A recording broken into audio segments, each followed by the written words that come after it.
Dress ఎలా ఉంది? చాలా బాగుంది. మా స్కూల్లో మా head master Vijay Prakash sir అని మమ్మల్ని మోటివేట్ చేయడానికి ఎప్పుడూ ఒక స్టోరీ చెప్పేవారు. ఒక అతను కప్పల గురించి రీసెర్చ్ చేస్తూ ఉన్నాడంట. జంప్ అనగానే ఆ కప్పలు జంప్ చేయాలి.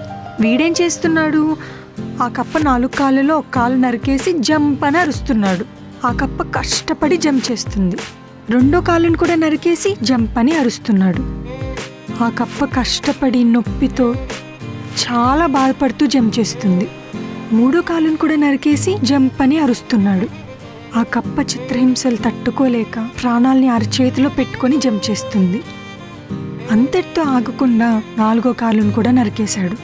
అంతటితో ఆ కప్ప జంప్ చేయలేకపోయింది. వెంటనే రిపోర్ట్ రాసేశాడు. 4 కాళ్ళు నరికేగానే కప్ప జంప్ చేయలేకపోయింది, కప్పకి చెవులు వినపడవు అని.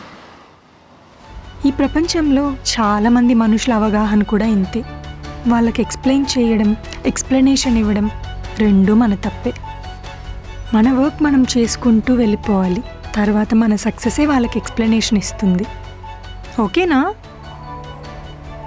ఏంటి, అర్థమైందా? ఇంత క్లారిటీగా చెప్పిన తర్వాత నాకే కాదు, మన ఆడియన్స్కి కూడా అర్థమైంది.